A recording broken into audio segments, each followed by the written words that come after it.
السلام علیکم، welcome back to my channel. میں ہوں حفصہ فیصل اور امید کرتی ہوں کہ آپ سب لوگ خیریت سے ہوں گے۔ آج ہم کالا جادو کا چیپٹر 2 آپ لوگوں کے ساتھ سامنے پیش کرتے ہیں۔ تو میں اس کہانی کا آغاز کرتی ہوں۔ اگر آپ لوگوں نے میرے چینل کو اب تک سبسکرائب نہیں کیا تو چینل کو سبسکرائب کر لیں، ویڈیو کو لائک کر دیں اور دعاؤں میں بہت یاد رکھیے گا۔ یہ بات تو میں پہلے ہی طے کر چکا تھا کہ ان لوگوں کو اپنی اس گندی حرکت کے بارے میں کچھ نہیں بتاؤں گا۔ میں نے خاموشی ہی اختیار کی تو ریاض ماموں بولے، رہنے دیجئے بھائی جان، یہ بالکل صحت مند ہو جائے تو ہم اس سے پوچھ لیں گے۔ دماغ پر زور ڈالنا مناسب نہیں ہے۔ تم یوں کرو مسعود میاں، یہی سو جاؤ باجی کے بستر پر۔ کسی قسم کی کوئی گرانی تو محسوس نہیں کر رہے؟ نہیں، میں اب بالکل ٹھیک ہوں۔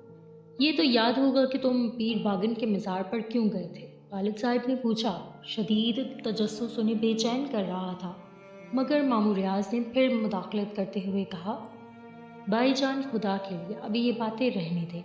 آپ کو اندازہ ہے کہ کتنی مشکل صورتحال سے ہم گزرے ہیں۔ اگر صورتحال درست ہوئی ہے تو پلیز خاموش رہیے۔ ماموں ریاض ہمارے ساتھ ہی ہمارے گھر میں رہتے تھے۔ وہ نانی اور نانا کے مرنے کے بعد ہمارے ساتھ ہی یہاں پر گزر بسر کر رہے تھے۔ ان کی بھی بس ایک بہن تھی جو میری والدہ تھی۔ مجھ سے بس چند سال ہی بڑے تھے۔ بڑے باہمت اور مخلص آدمی تھے، لیکن میں نے انہیں بھی اپنی کارستانیوں کی ہوا تک نہ لگنے دی۔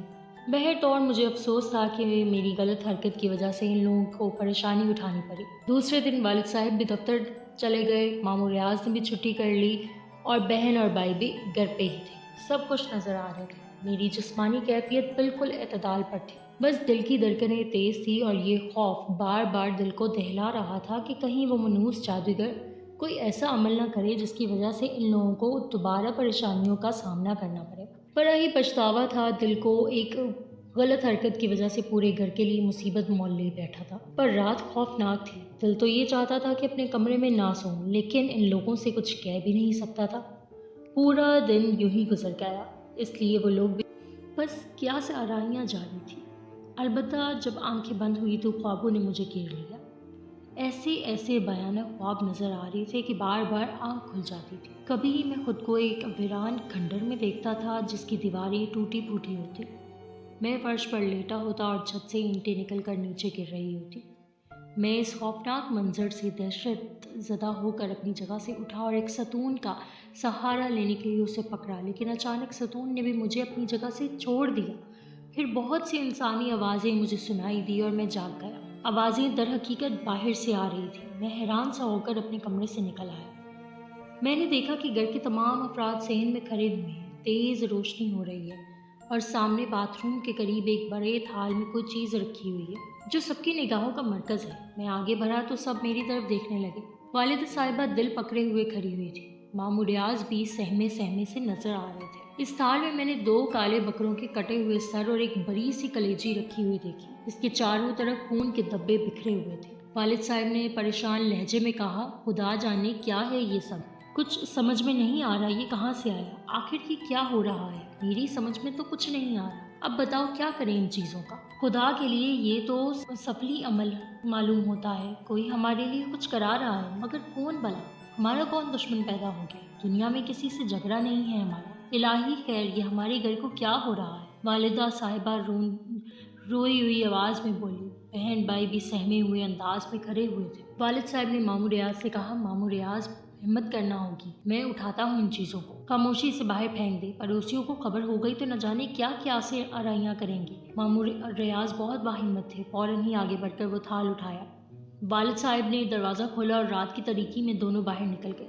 میری زبان پر تالا لگا ہوا تھا۔ بہت کچھ کہنا چاہتا تھا لیکن نہ جانے کیوں زبان خاموش تھی۔ جاگتی راتیں تو اب مقدر بن گئی تھی۔ اس پر سکون گھر میں مصیبت کا بیج تو میں نے بویا تھا۔ ایک خبیث سفلی عمل کے ماہر کو میں نے اپنا گھر دکھا دیا۔ اس نے جو کچھ کہا تھا اس کا پہلا نمونہ پیش کر دیا تھا۔ گھر والے انہیں یاد کر رہے تھے جنہیں کبھی ان کے ہاتھوں تکلیف پہنچی تھی، مگر ایسا کوئی یاد نہیں آ رہا تھا۔ سب مصیبت کا شکار تھے اور میرا دل رو رہا تھا کیونکہ ان کی مصیبت کا باعث میں تھا۔ میں نے اس گندگی کو پورے ہوش و حواس کے عالم میں مزار پر پہنچانے کی کوشش کی تھی۔ اب میں کسی کو کیا بتاتا؟